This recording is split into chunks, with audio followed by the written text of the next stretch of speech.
नमस्कार, news and भ्युजमा यहाँहरूलाई धेरै स्वागत छ। म रोहित भण्डारी। दर्शकवृन्द, कुनै खास न्युज र त्यसमाथिको भ्युज हो न्युज एन्ड भ्युज। सत्तारूढ दल नेकपाको विवाद फेरि चरमचुलीमा पुगेको छ। स्वयं सत्तारूढ दल नेकपाकै नेताहरूले पार्टी विभाजनको सङ्घारमा पुगेको स्वीकार गरेका छन् र यति बेला दुईजना अध्यक्ष प्रधानमन्त्री केपी शर्मा ओली र अर्का अध्यक्ष पुष्पकमल दाहाल प्रचण्ड पक्षीय नेताहरूका बीचमा आरोप प्रत्यारोप त्यो सुरु भएको छ। प्रचण्ड पक्षीय नेताहरू भन्छन् कि प्रधानमन्त्री केपी शर्मा ओलीका कारणले पार्टी विभाजन हुने भयो, अनि यता प्रधानमन्त्री केपी शर्मा ओली पक्षीय नेताहरू भन्छन् कि त्यसो होइन, प्रचण्डका कारणले पार्टी विभाजन हुने भयो। आज मात्रै पनि प्रचण्ड पक्षीय नेता र केपी शर्मा ओली पक्षीय नेताहरू एक अर्कालाई आरोप लगाउनमा व्यस्त रहे र आरोप लगाइरहँदा सँगसँगै के भन्न चाहिँ उनीहरूले छुटाएनन् भने पार्टी एकताका लागि सबैले सकेको पहल गरौँ, एकले अर्कालाई सत्तो सराफ गर्ने अनि पार्टी एकताका लागि सकेको पहल गरौँ भनेर भन्ने यो विरोधाभासपूर्ण कुरा, विरोधाभासपूर्ण स्टाटसहरू सामाजिक सञ्जालमा लेखे आज दिनभर र यति बेला पनि लेखिरहेका छन् नेताहरूले। अब कुनै त्यस्तो चमत्कारिक परिवर्तन भएन र नेताहरूको सोच, नेताहरूको बुद्धि फेरियो भने मात्रै नेकपा विभाजनको त्यो खतराबाट बच्ला, अन्यथा नेकपा विभाजन निश्चित छ भनेर राजनैतिक विश्लेषकहरूले भनिरहेका छन्। र राजनैतिक विश्लेषकहरूको यी र यस्ता प्रकारका भनाइहरू सार्वजनिक भइरहेका बेलामा यति बेला प्रचण्ड पक्षीय र केपी शर्मा ओली पक्षीय नेताहरूका गुटगत भेलाहरू, गुटगत बैठकहरू समेत भइरहेका खबरहरू पनि प्राप्त भइरहेका छन्। आजको न्युज एन्ड भ्युजमा हामी सत्तारूढ दल नेकपामा चुलिएको विवादका सन्दर्भमा केन्द्रित हुँदैछौँ र हामी कार्यक्रमको सुरुमा एउटा रिपोर्ट यहाँहरूका माझमा प्रस्तुत गर्दैछौँ कि नेकपाको विवाद जो लामो समयसम्म योभन्दा अगाडि चल्यो र त्यो विवाद अब हामीले मिलायौँ, अब चाहिँ नेकपामा यस्तो खालको विवाद देखिँदैन, नेकपा अब एक ढिक्का भएर अगाडि बढ्छ भनेर भनेका नेताहरू पछिल्लो समयमा फेरि के कसरी विवादमा रुमल्लिए र अन्ततः पार्टी विभाजन नै हुन आँट्यो भनेर भन्ने तहसम्म नेताहरू पुगे। योसँग सम्बन्धित एउटा रिपोर्ट कार्यक्रमको सुरुमा र त्यसपछि हामी थप सामग्रीसहित उपस्थित हुनेछौँ।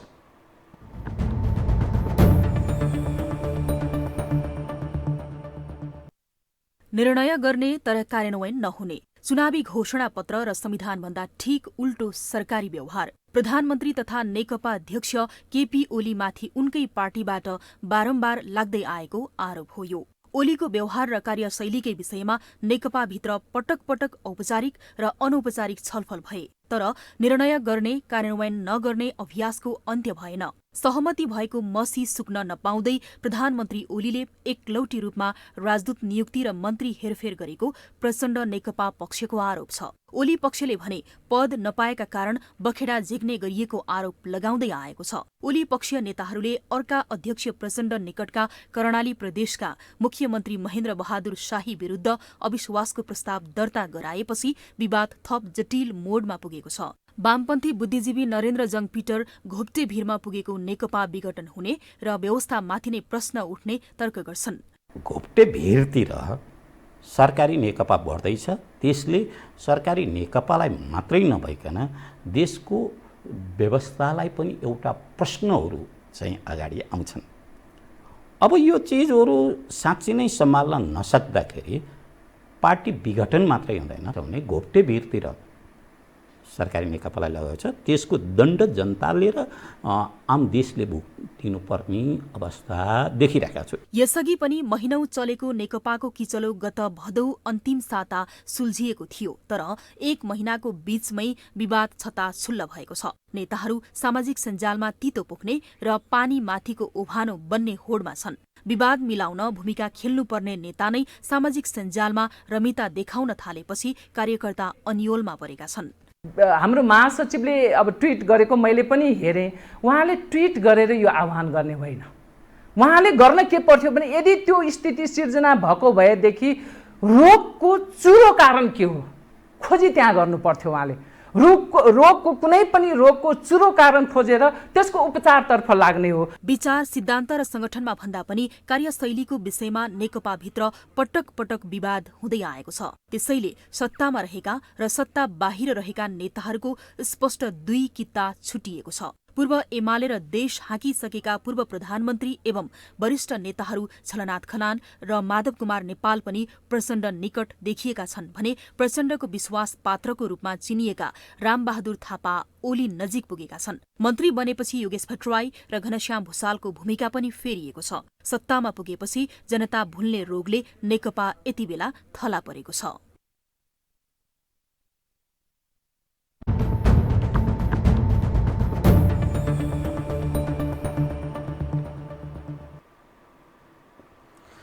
योभन्दा अगाडि पनि सत्तारूढ दल नेकपामा विवाद चरमचुलीमा पुगेको थियो र त्यति बेला नेकपाका नेताहरूले विशेष गरी अध्यक्षद्वय केपी शर्मा ओली र पुष्पकमल दाहाल प्रचण्डले एउटा अभिव्यक्ति दिएका थिए र भनेका थिए कि देशी विदेशी प्रतिक्रियावादी शक्तिहरूले विभाजन गर्नै लागेका थिए, तर हाम्रो बलमा हाम्रो सुझबुझपूर्ण निर्णयका कारणले हामीले पार्टीलाई एकढिक्का बनायौँ र अब हामी एक भएर अगाडि बढ्छौँ भनेर भनेका थिए।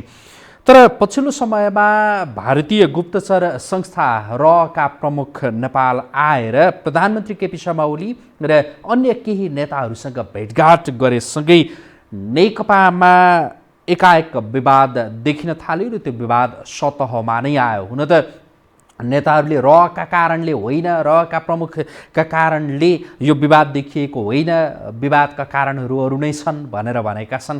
तर जे भने पनि यति बेला विवादको मुख्य गाँठो भने पछिल्लो समयमा त्यहीँबाट नै देखिएको छ र सुरु भएको छ। र अब यो विवाद लम्बिँदै तन्किँदै जाँदा नेकपा कस्तो अवस्थामा पुग्ने हो त्यो अहिले यसै भन्न सकिन्न। तर धेरैले भने आशंका गरिरहेका छन् कि नेकपाको विभाजन त्यो निश्चित जस्तै छ। केहीले यो ठोकुवा पनि गरिरहेका छन् र सँगसँगै पछिल्ला 11-12 दिन यता नेकपाका अध्यक्षद्वयका बीचमा बोलचाल लगभग बन्द जस्तै थियो। कोरोनाको बहाना देखाएर नेकपाका कार्यकारी अध्यक्ष पुष्पकमल दाहाल प्रचण्ड प्रधानमन्त्री केपी शर्मा ओलीलाई भेट्न जानु भएको थिएन र प्रधानमन्त्री केपी शर्मा ओलीले आफूलाई भेट्नका लागि र संवाद गर्नका लागि आफ्ना दूतहरू मार्फत प्रचण्ड सामु केही सन्देश पठाउनु भएको थियो। तर त्यो सन्देशलाई इन्कार गर्दै आउनुभएका प्रचण्ड र केपी शर्मा ओलीका बीचमा पछिल्लो पटक भेटघाट त भयो, तर त्यो भेटघाट पछिको खबर सुखद रहन सकेन र त्यसले नेपाली राजनीति नै तरङ्गित तुल्याइदियो। त्यो भेटघाटमा पुष्पकमल दाहाल प्रचण्डलाई प्रधानमन्त्री केपी शर्मा ओलीले अब अलग अलग बाटो लागौँ, हामी अब सँगै हिँड्न नसक्ने अवस्थामा भयौँ भनेर भन्नुभएको भन्ने खबरहरू सार्वजनिक भए। तर यता प्रधानमन्त्री केपी शर्मा ओली पक्षीय नेताहरूले भने ती र त्यस्ता कुरा प्रधानमन्त्रीका तर्फबाट अर्का अध्यक्ष पुष्पकमल दाहाल प्रचण्डलाई नगरेको, बरु पुष्पकमल दाहाल प्रचण्डले आफूलाई प्रधानमन्त्रीको पद दिनका लागि र पद छोड्नका लागि केपी शर्मा ओलीलाई भनेको भनेर आरोप लगाए। आज मात्रै नेकपाका प्रवक्ता समेत रहेका नारायण काजी श्रेष्ठले भएको चाहिँ के थियो दुई अध्यक्षका बीचमा भनेर सञ्चार माध्यम मार्फत केही जानकारी गराउनु भएको छ। वास्तवमा भएको के थियो, कसरी घटना यो ढङ्गले विकसित हुन पुग्यो भनेर नारायण काजी श्रेष्ठले जे भन्नुभयो अबका क्रममा हामी नेकपाका प्रवक्ता नारायण काजी श्रेष्ठको भनाई यहाँहरूका माझमा प्रस्तुत गर्छौँ।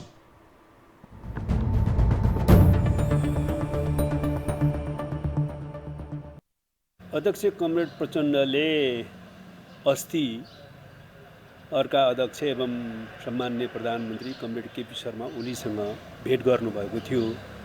त्यो भेटमा चाहिँ मुख्य चाहिँ बैठक राख्नु पर्यो, सचिवालयको बैठक राखौँ भनेर उहाँले अनुरोध गर्नुभएको थियो।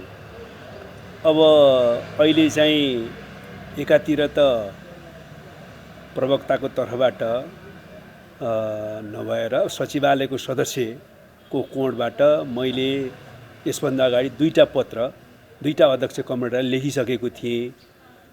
तुरुन्तै बैठक बोलाउनु पर्यो सचिवालयको भनेर। त्यसमा मुख्य चाहिँ कोभिड-19 को जो अवस्था छ त्यसले चाहिँ स्वास्थ्य सङ्कट सिर्जना गरिसकेका छ। अब हस्पिटलमा यो आइसियु भेन्टिलेटर नपाउने र ज्यान जोखिममा पर्ने स्थिति पैदा भएको छ। यसको विस्तार पनि तीव्र हुँदै गएको छ। त्यसैले यसलाई कसरी सम्बोधन गर्ने भनेर हामीले तत्काल आकस्मिक बैठक बस्नु पर्यो। दोस्रो कुरा चाहिँ स्वास्थ्य सङ्कट मात्रै भएको छैन, यसले चाहिँ जनजीविकामा पनि ठुलो सङ्कट ल्याएको छ। अब कोभिडबाट पनि अलिकति राहत पाइन्छ कि जे भए पनि अब गाउँघरमा देशमै बसौँ भनेर विदेशमा गएका रोजगारीमा गएकाहरू देशभित्र आएका थिए। उनीहरू दसैँकै मुखमा लाइन लागेर विदेशमा जान लागेको, देशभित्र काम नपाएको कारणले स्थिति कसरी हेरेर बस्ने, त्यसमा पनि हामीले केही न केही सम्बोधन गर्नुपर्छ भनेर यो 2टा कारणले मैले चाहिँ बैठकको माग गरेको थिएँ। र त्यसको साथसाथै यो हाम्रो साङ्गठनिक एकीकरणको पनि पुरा नभएको, स्थायी कमिटीको अरू निर्णय पनि कार्यान्वयनको प्रक्रियामा नगएको, केन्द्रीय कमिटीको बैठक जो अहिले स्थगित भएको छ, मैले पत्र लेख्दाखेरि स्थगित भइसकेका थिएन, त्यो केन्द्रीय कमिटीको बैठकको तयारी पनि छैन। यसरी महाधिवेशन कसरी हुन्छ होला र? त्यसैले दोस्रो बैठक चाहिँ यो पार्टीको यी मामला पनि छलफल गर्न चाहिँ बोलाउनु पर्यो भनेर मैले माग गरेका थिएँ। अध्यक्ष कमरेड प्रचण्डले अस्तिको भेटमा चाहिँ यसरी हाम्रै सचिवालयको सदस्य कमरेड जो प्रवक्ता पनि हुनुहुन्छ उहाँले पनि बैठकको माग गर्नुभएको छ। पर्सामा हाम्रै कार्यकर्ता मध्येबाट कार्यकर्ताकै हत्या भयो भन्ने घटना आएको छ। कर्णालीमा प्रदेश सरकारकै सन्दर्भमा पनि विविध प्रकारका समस्याहरू त्यहाँ देखा पर्यो र तपाईँ र म 2टा अध्यक्षले नै 2टा प्रकारको सर्कुलर पठाउने स्थितिले पनि राम्रो गरेका छैन। त्यस्तै भारतीय गुप्तचर संस्था रको प्रमुखसँग तपाईँको भेटघाटले पनि अन्यल नै पैदा गरेको छ। यो सबै परिस्थितिमा स्थायी कमिटीको निर्णयको कार्यान्वयनको प्रक्रियामा पनि प्रश्न छ। त्यसैले यो सबै बारेमा हामी खुलेर छलफल गरौँ न, सचिवालयको बैठक राखौँ भनेर भन्नुभयो। र कमरेड प्रचण्डले हामीलाई जानकारी दिनुभए अनुसार कमरेड केपी शर्मा ओलीले चाहिँ होइन बैठकको केही काम छैन, बैठक बसेर के गर्ने भनेर भन्नुभयो र बैठक बस्न अस्वीकार गर्नुभयो भनेर सुनाउनु भयो।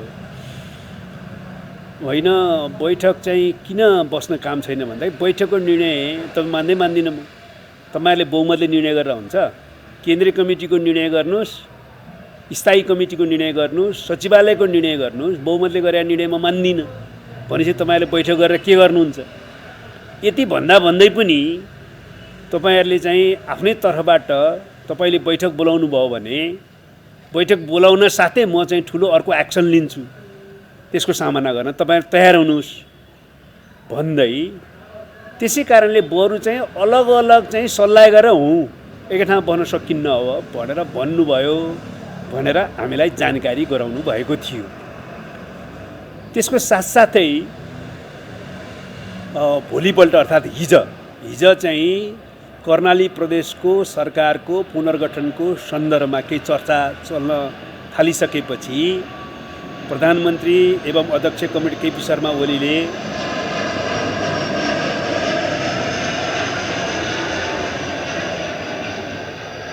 फेरि हिजो बिहान चाहिँ अध्यक्ष कमरेड प्रचण्डलाई फोन गर्नुभएछ। त्यो फोनमा पनि उहाँले चाहिँ मन्त्री परिषद त्यहाँ पुनर्गठन गर्न लाग्यो रे भन्ने सुने। त्यसो भयो भने म ठुलो अर्को एक्सन लिन्छु, त्यसको निम्ति तयार भएर बस्नु होला। एउटा दोस्रो कुरा चाहिँ मैले तपाईलाई हिजो पनि भनेको थिएँ, अब सँगै बस्न सकिन्न भनेपछि सल्लाह गरेर अलग हुन त भनेर फेरि दोहोऱ्याउनु भएछ। यो कुरा चाहिँ कमरेड प्रचण्डले हामीलाई ब्रिफिङ गर्नुभयो। त्यो दुवै अघिल्लो दिनको भेटघाटमा पनि र फोन वार्तामा पनि कमरेड केपी ओलीले त्यसो भनिसकेपछि उहाँले के भन्नुभयो त भन्दाखेरि त्यसो कहाँ हुन्छ, यो सल्लाह गरेर फुटौँ भन्ने कुरा नि हुन्छ र यो। त्यसकारण त्यसो गर्न हुँदैन, बरु बैठकमै बसेर छलफल गरौँ न, के गर्ने कसो गर्ने भनेर सल्लाह गरौँ भनेर मैले भने। तर उहाँले चाहिँ बैठक बस्न पनि मान्नु भएन, बैठकको निर्णय पनि मान्दिनँ भन्नुभयो। बैठक तपाईँहरूले बस्ने पहल कदमी गर्नुभयो भने म एक्सन चाल्छु भन्नुभयो, बरु अलग अलग हुन जाउँ भनेर भन्नुभयो। एकदम सङ्कट आइपर्यो पार्टीमा भनेर हामीलाई ब्रिफ गराउनु भयो। त्यस पछाडि हामीले चाहिँ के भन्यौँ भने हामीले ठुलो मेहनत गरेर यो पार्टी एकता गरियो। नेपालको राजनीतिक परिवर्तनलाई सामाजिक आर्थिक क्षेत्रमा विस्तारित गर्ने, सामाजिक आर्थिक रूपान्तरण गर्ने, सामाजिक न्यायसहितको समृद्ध नेपाल बनाउने, समाजवादको आधार तयार पार्ने र अन्ततः समाजवादमा जाने उद्देश्यले पार्टी एकता गरिएको हो। त्यसैले ख्यालख्यालमै पार्टी फुटको दिशातिर जान दिनुहुन्न। त्यसैले हामीले पार्टी एकताको रक्षा गर्न पहलै गर्नुपर्छ, प्रयत्न नै गर्नुपर्छ। त्यस कारणले अध्यक्ष कमरेड प्रचण्डले फेरि एकचोटि अध्यक्ष कमरेड केपी ओलीसँग कुराकानी गर्नुहोस्, बैठक बसौँ भनेर बैठक राख्ने नै प्रयत्न गरौँ र बैठक राखेर सबै पाटापक्षमा छलफल गरौँ, खुला ढङ्गले छलफल गरौँ र पार्टी एकताको निम्ति प्रयत्न जारी राखौँ। पार्टी एकता कायम गर्नै पर्छ, त्यसको निम्ति पहल गरौँ भनेर हामीले भनेका हौँ। र त्यस पछाडि चाहिँ उहाँहरूको कुराकानी भइसकेको स्थिति चाहिँ छैन। अब हाम्रो भनाइ चाहिँ के भने, मेरो भनाइ मुख्यतः म के भन्न चाहन्छु भने पार्टी एकता चाहिँ हामीले ठुलो मेहनत गरेर र क्रान्तिकारी उद्देश्यलाई केन्द्रबिन्दुमा राखेर गरे हो। यो पार्टी एकता चाहिँ हाम्रै कारणले फेरि विफल हुने र फुटको दिशातिर जाने, फुटमा परिणत हुने स्थिति उत्पन्न हुन दिनै हुँदैन। हामीले पार्टी एकता कायम गर्नुपर्छ र पार्टी एकता कायम गर्नको निम्ति हामीले अहिले धेरै ठुलो कुरा पनि चाहिँ अब अपेक्षा गरेका छैनौँ। खालि हामीले गर्नुपर्ने कुरा के हो भने पार्टीलाई विधि र पद्धतिमा चलाउने, पार्टीको निर्णयलाई चाहिँ सबैले मान्ने, यति कुरा भयो। पार्टीको निर्णय सबैले मान्ने र कार्यान्वयन गर्ने भयो भने पार्टी एकता त जोगियो। पार्टीमा निश्चित रूपमा विचारमा, सिद्धान्तमा, राजनीतिमा, नीतिमा, सङ्गठन निर्माणको अवधारणा, सङ्गठन सञ्चालनका नीतिगत पक्षहरूमा हाम्रा मतभेदहरू होलान् र अहिलेका विविध प्रकारका छलफल, बहस र अन्तर्विरोध ती मतभेदहरूसँग सम्बन्धित पनि होलान्। तर अहिले औपचारिक रूपमा वैचारिक सैद्धान्तिक राजनीतिक बहस त सुरु भइसकेका छैन। त्यस त्यो मतभेद औपचारिक रूपमा प्रकट भइसकेका छैन। त्यस अहिले भने त पार्टीको निर्णय मान्ने कि नमान्ने, कार्यान्वयन गर्ने कि नगर्ने भन्ने हो। सबैले आत्मालोचक हौँ र पार्टीको निर्णय सबैले मान्छौँ र पार्टीको निर्णय कार्यान्वयन गर्छौँ भनौँ, पार्टी चाहिँ एकताबद्ध भइहाल्छ र महाधिवेशनको दिशामा जाउँ, महाधिवेशन सफल बनाऊँ र वैचारिक राजनीतिक कार्यदिशा पनि नयाँ संश्लेषण गरौँ। पार्टीको पनि हामीले नयाँ उचाइमा एकतालाई सुदृढ गरौँ र पार्टी एकताको सङ्क्रमणकाल अन्त्य गरौँ भनेर भनेका छौँ। र मेरो अहिले पनि हाम्रा सबै नेतृत्व पङ्क्तिलाई, हाम्रा सबै सहयोद्धा कमरेडहरूलाई विनम्रतापूर्वक अनुरोध के हो भने पार्टी एकताको रक्षा गर्न हामी सबैले सक्रिय पहल गर्नुपर्छ आफ्ना ठाउँबाट। पार्टी एकताको रक्षा गरेर नै हामी अहिलेको राष्ट्रको आवश्यकता, जनताको आवश्यकतालाई पुरा गर्न सक्छौँ।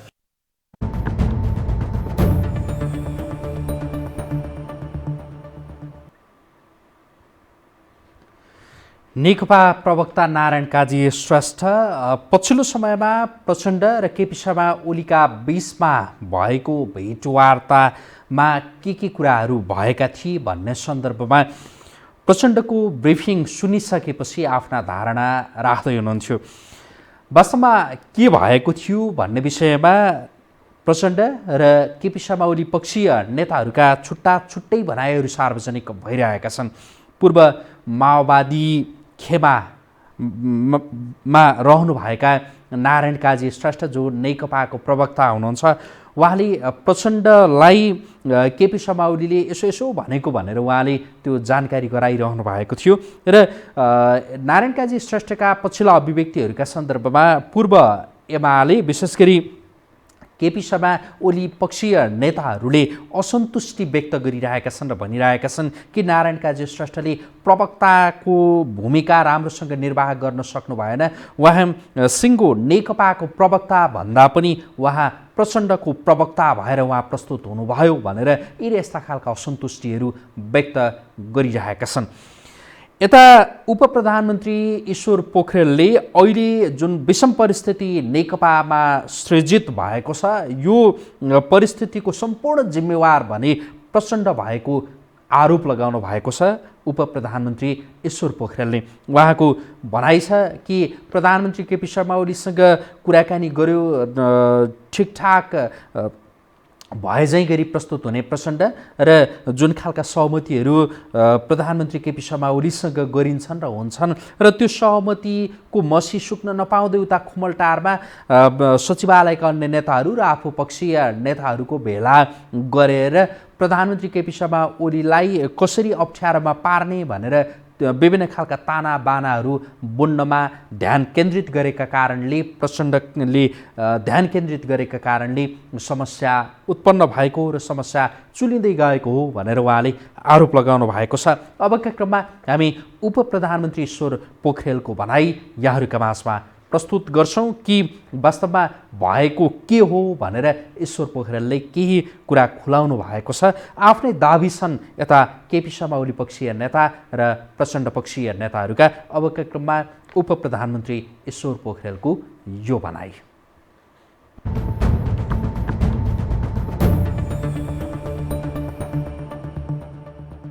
यसमा समाचारमा जुन आएका छन् कतिपय त्यसमा अलिकति बढाइ चढाइ पनि छन्, तर बढाइ चढाइ गर्नको लागि केही आधारहरू भएरै त्यस्तो कुरा भएको हो। अब यसमा जस्तो म चाहिँ सुरुदेखि पनि एक ढङ्गले आफ्नो दृष्टिकोण राख्दै आएको, यो एकता प्रक्रियासित गाँसिएका कतिपय कुराहरू अलि परिपक्व ढङ्गले सम्पन्न हुन नसकेका कारणले पनि यो प्रकट भएको हो। अब अहिले कस्तो स्थिति हो भन्दाखेरि प्रधानमन्त्रीज्यू उहाँको आफ्नो इन्ट्रेस्ट अनुसार सरकारलाई प्रभावकारी ढङ्गले चलाउँ, देश र जनताको हित गर्ने हिसाबले निर्णायक ढङ्गले महत्त्वपूर्ण काम गरौँ भनेर प्रधानमन्त्रीको त्यो प्रयत्न देखिन्छ। अब प्रधानमन्त्रीले गर्न खोजेका यी कुराहरूको बारेमा यो वा त्यो तर्क दिएर यो वा त्यो न्युमा पार्टीसित सल्लाह, पार्टीको निर्णय नभई कुनै चिज पनि गर्न पाइँदैन भन्ने हिसाबले जुन कुराहरू आएका छन् यसले एउटा समस्या सिर्जना गरेको छ। त यो समस्या बेला बेलामा प्रकट भएको छ। त यो प्रकट भएको कुरा सबैले देखेका छन्, त्यसमा लुकाउनु पर्ने विषय नै छैन। अब अर्को कतिपय कुराहरू हिजो पूर्व समूहहरू रहँदाखेरि पूर्व समूहभित्र विभिन्न अब गुटको कुरा पनि थिए। त्यो पूर्व समूहसित सम्बद्ध गुटका कतिपय चिन्तन प्रवृत्ति पात्रहरू एजिटिजै भइरहेको बेलामा त्यहीँभित्र चाहिँ खेलाउने कुरा हो भनेदेखि त समस्या झन् सङ्ग्रालिन्छ। पार्टी एकताको ऐतिहासिक घोषणा गरिरहँदा भनिएको के थियो भने सहमतिका साथ जाने। सहमतिको लागि प्रारम्भका त के गर्ने त भन्दाखेरि दुईटा पार्टीका अध्यक्षको ऐतिहासिक साहसिक निर्णयबाट यो एकता सम्भव भएको छ। अब महाधिवेशनसम्मको लागि सहमतिका साथ जाने। यो सहमतिको प्रक्रिया चाहिँ दुईटा अध्यक्षको बिचको समझदारीबाट एजेन्डाहरू तय हुन्छन्, प्रस्तावहरू बन्छन्, कमिटीमा छलफल हुन्छ, कमिटीमा उहाँहरूले त्यसरी ल्याउनुहुन्छ, छलफल भएर निर्णय हुन्छ भन्ने खालको कुरा हो। तर त्योभन्दा फरक ढङ्गले चाहन थालेपछि यो त नयाँ समीकरण बनाउने खेल सुरु भयो जस्तो भनौँ। त्यो भनेको के हो भने अब पूर्व एमाले भित्रको गुटको हिसाबले हिसाब किताब गर्न थालियो भने, पूर्व माओवादीभित्रको विभिन्न धारसित सम्बन्धित बनेर हिसाब किताब गर्न थालियो भने त यसले त राम्रो ठाउँमा पुर्याउँदैन। जबकि पार्टी एकता गरिरहँदा भएको वैधानिक व्यवस्था के हो भन्दाखेरि दुईटा अध्यक्षको बिचमा समझदारी बनाउने, त्यो समझदारीको आधारमा उभिएर एकताका अरू सबै प्रक्रियालाई अगाडि बढाउने। यसको अर्थ सर्वसर्व दुईटा अध्यक्ष हुन् भनेको होइन। यसका पनि दुईटा पाटा छन्। दुईटा अध्यक्ष साहसिक ऐतिहासिक निर्णय गर्नुभयो। केपी ओलीले हस्ताक्षर गर्नुभयो, एमाले विघटन भयो। पुष्पकमल दाहाल प्रचण्डले हस्ताक्षर गर्नुभयो, माओवादी केन्द्र विघटन भयो र नयाँ पार्टी बन्यो। त त्यो साहसिक ऐतिहासिक निर्णय गर्ने मूल जिम्मेवार त उहाँहरू नै हो नि। एक दोस्रो कुरा के हो भन्दाखेरि उहाँहरूले यत्रो ठुलो दुईटा पार्टी मिलेर बनेको कमिटीमा प्रस्ताव कसले ल्याउने त? प्रस्ताव ल्याउँदा दुईटा अध्यक्षहरूले ल्याउने हो, सहमतिमा प्रस्ताव ल्याउने हो। उहाँले ल्याएको प्रस्तावमा छलफल हुँदैन भनेको होइन, छलफल हुन्छ, तर प्रस्ताव ल्याउने मूल जिम्मेवारी उहाँहरूको हुनुपर्छ भनेर भनिएको हो। अनि यो बाटोबाट यो चिजबाट अलग भइसकेपछि के हुने भयो भने समस्या त सिर्जना हुने भयो। देखिरहनु भएको छ बालुवाटारमा पार्टी अध्यक्ष पुष्पकमल दाहाल आउनुहुन्छ, प्रचण्डजी आउनुहुन्छ प्रधानमन्त्री केपी ओलीसित कुराकानी गर्न, छलफल हुन्छ, त्यहाँ के कुराहरू हुन्छन्। अनि काउन्टर स्ट्राटेजी के बन्छ त भन्दाखेरि समीकरणको हिसाबले उहाँले अब खोमलटारमा गएर या भैँसेपाटीमा गएर अनि छुट्टै सरसल्लाह गरेर एउटा प्लान गर्नुहुन्छ।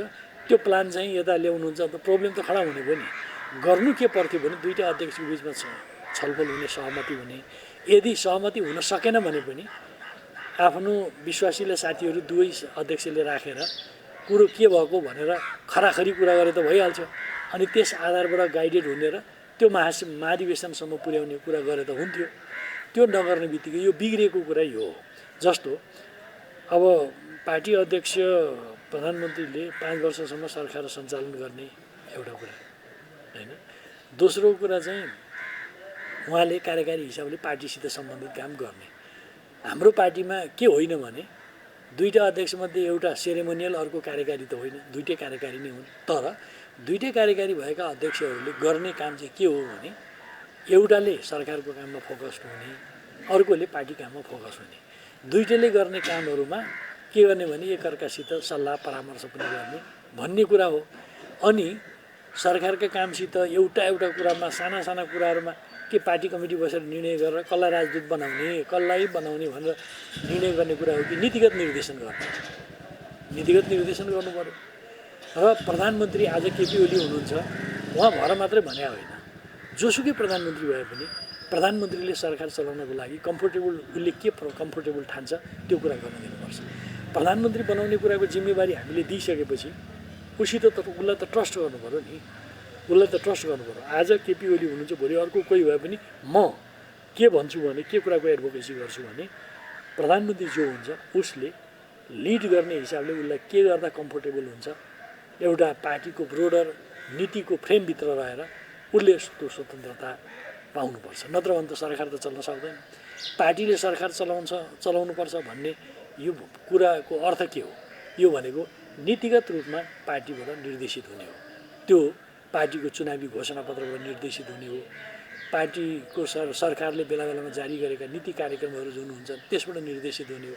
अनि एउटा कुरा, कतिपय महत्त्वपूर्ण राष्ट्रिय अन्तर्राष्ट्रिय महत्त्व राख्ने कुरा या सरकारको जीवनमा, नेपाल राष्ट्रको जीवनमा प्रभाव पार्ने कुरा हुँदा पार्टी कमिटीमा छलफल गर्ने हो। होइन भने अरू एउटा कुरामा छलफल गर्ने, त्यहाँ निर्णय लिएर निर्देशन लिएर मात्रै गर्ने खालको कुरा हो भने त किन छानिरहनु पर्यो प्रधानमन्त्री? यो चाहिँ तुलनात्मक रूपमा योग्य हो, जोसुकै बनाइदिए पनि भयो नि।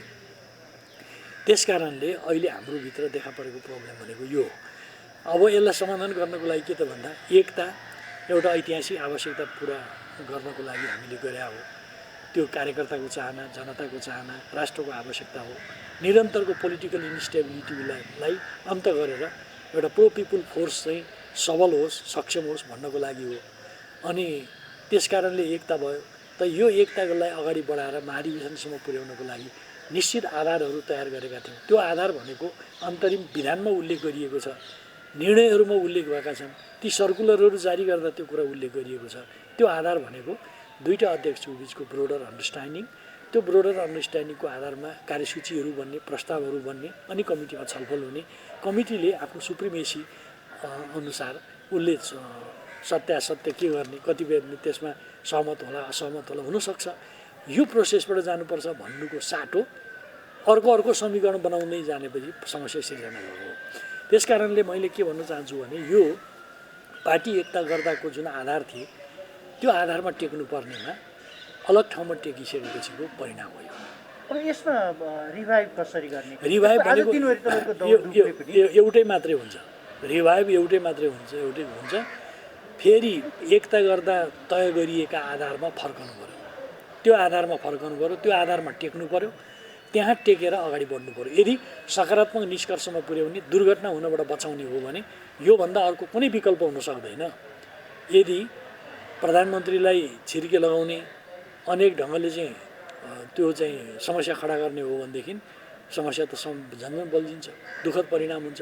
त्यस्तो नहोस् भन्नको लागि म नेपाल कम्युनिस्ट पार्टीका सबै नेता कार्यकर्तालाई पनि भन्न चाहन्छु तपाईँको यो कार्यक्रम मार्फत कि हिजो पार्टी एकता गर्दा जो ऐतिहासिक एकता गऱ्यौँ हामीले त्यसको वस्तुनिष्ठ समीक्षा पनि गरौँला। तर त्यो एकता गर्दा हामीले एकता प्रक्रियालाई अगाडि बढाउने जे आधार तय गरेका थियौँ त्यो आधारमा उभिएर जानुपर्छ। त्यो भनेको एउटाले सरकारलाई लिड गर्ने, 5 वर्षसम्म चलाउने, अर्को भनेको यो महाधिवेशन सम्पन्न गरुन्जेलसम्म कार्यकारी अध्यक्षको हिसाबले भूमिका खेल्ने भन्ने जो हामीले पछि केही अस्पष्टता रहेका कुराहरूलाई पनि पछि स्पष्ट बनाएका थियौँ यो कुरालाई गर्नु पर्यो। अहिले पनि अध्यक्ष पुष्पकमल दाहालले अरू साथीहरूसित सल्लाह गर्दै समीकरण बनाउने र त्यो समीकरणको बलमा यता दबाब सिर्जना गर्ने कुरा गर्नुभयो भने त्यो सम्भव छैन, त्यो उचित हुँदैन, त्यो हानिकारक हुन्छ, त्यसले दुःखद परिणाममा पुर्याउँछ।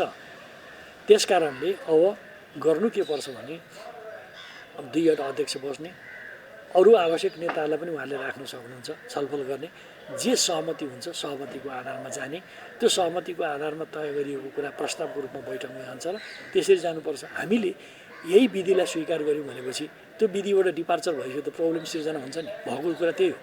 यसमा अन्तिममा मेरो जस्तो यस्तो बेला बेलामा चाहिँ यो भाइरल सङ्क्रमण किन हुन्छ अनि यसको पछाडि म एकदम खुलस्तै भनिदिन्छु। पार्टी एकता गर्दा विभिन्न पोलिटिकल सेन्टरहरू विदिन द पार्टीभित्रका पोलिटिकल सेन्टरहरूको आफ्नो आफ्नो इन्ट्रेस्ट थियो। प्रधानमन्त्री केपी ओलीको के इन्ट्रेस्ट थियो भन्दा एउटा दह्रो सरकार बनाउने, त्यो दह्रो सरकारको नेतृत्व गर्ने, राष्ट्र र जनताको हितमा एउटा शानदार ढङ्गले काम गर्ने, त्यसमा चाहिँ एउटा त्यो किसिमले नेतृत्व प्रदान गर्ने भन्ने उहाँको इन्ट्रेस्ट थियो। यो एकताले त्यसमा बल पुग्छ कि भन्ने थियो। प्रचण्ड कमलको आफ्नो इन्ट्रेस्ट थियो। पूर्व माओवादीहरूको जुन खालको एउटा पोलिटिकल अर्गनाइजेसनल कुराहरू पावरको हिसाबले त क्राइसिसमा त हुनुहुन्थ्यो। वास्तवमा त्यस बेलाको तत्कालीन एमालेको राम्रो सङ्गठन, राम्रो कार्यकर्ताहरूलाई उपयोग सदुपयोग या जे गरौँ त्यो गरेर एक ढङ्गले आफ्नो चाहिँ गुमेको स्थितिलाई फेरि रिभाइभ हुने इन्ट्रेस्ट थियो। अरू कतिपय साथीहरू जो हिजो एउटा चाहिँ पार्टी सत्ता राज्य सत्तामा हुनुहुन्थ्यो त्यो अहिले अवस्था थिएन। त्यस्तो अवस्थामा यो एकताले त्यो रिभाइभ गराउने चाहना पनि थियो जस्तो लाग्छ। हिजो एकता गर्दा त्यो सबै एक ठाउँ जम्मा भयो अनि अहिले आफ्नो आफ्नो ढङ्गले काम गर्न खोज्दाखेरि त त्यो त प्रकट भएको छ। केपी ओली सरकारलाई प्रभावकारी ढङ्गले चलाउनको लागि अगाडि बढ्न खोज्नुहुन्छ, खबरदार भन्ने कुराहरू आउँछ।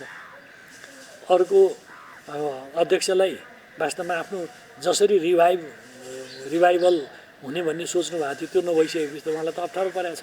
त्यही प्रकट गर्नुहुन्छ उहाँले। यहाँ सल्लाह गरेर जानुहुन्छ, फेरि कुरा अर्कै हुन्छ। गर्नुपर्ने पार्टीभित्रका तमाम कामहरू छन्, ती कुरा त भएका छैनन्। 3 वर्ष बित्न थाल्यो। उहाँ पार्टीको कार्यकारी अध्यक्ष भएर के कुरामा लिड गर्नुभयो त उहाँले? के कुरामा लिड गर्नुभयो? अनि समीकरण बनाएर चलाउने भन्दा बाहेक के कुरामा लिड हो? अनि प्रधानमन्त्रीको पनि योग्यता अयोग्यताको जाँच हुन्थ्यो होला। त्यो कुरा चाहिँ काम गर्नको लागि दिने कुरामा किन अप्ठ्यारो? तपाईँ भन्नुहुन्छ, ल भन्नुहोस्, नक्सा जारी भयो।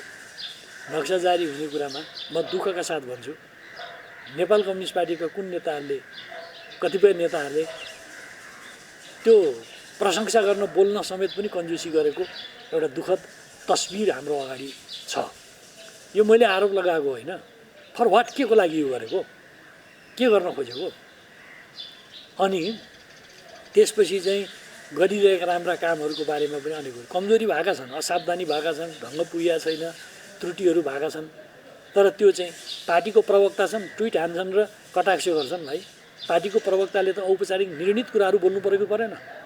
यो एउटा अप्ठ्यारो स्थिति हिजो एकताको बेलामै हामीले छोडेका यो चाहिँ कमजोरीहरू, त्यसलाई नटुङ्गिएका कमजोरीहरूको प्रकट परिणाम अहिले भोग्दैछौँ हामी।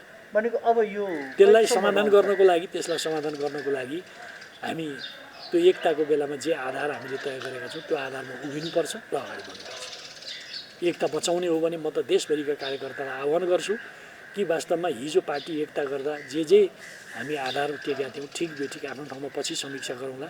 त्यो आधारमा पुगेर अगाडि बढ्नुपर्छ। अगाडि बढ्ने काममा 2टा अध्यक्ष एक ठाउँमा उभिनु पर्यो, एक, र आवश्यक पर्दा उहाँहरूलाई सपोर्ट गर्ने ह्यान्ड्सहरू को हुन सक्छन् राख्नु पर्यो र त्यो एउटा सहमतिका साथ अगाडि बढ्ने स्पिड देखाउनु पर्यो। ठिक छ, भनेअनुसार सबै कुरा नहोला, तर जे कुरामा सहमति हुन्छ, सहमति भएका कुरा लिएर हिँड्नु पर्यो। यसरी मात्रै यो दुर्भाग्यको जो सम्भावना छ, यो दुर्भाग्यपूर्ण सम्भावनाबाट पार्टीलाई बचाउन सकिन्छ।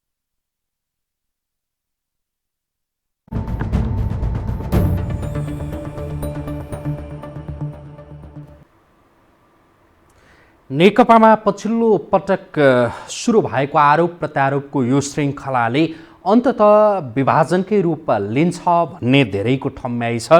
तर धेरैको जुन ठम्याइ हो त्यो ठम्याइ भन्दा फरक खालको नतिजा आओस् भनेर नेकपाका नेता कार्यकर्ताहरूले त्यो कामना गरिरहेको अवस्था पनि छ। आजका लागि हामी न्युज एन्ड भ्युज यही सक्छौँ। यो हो टेलिभिजन, हेर्दै गर्नुहोला। नमस्कार।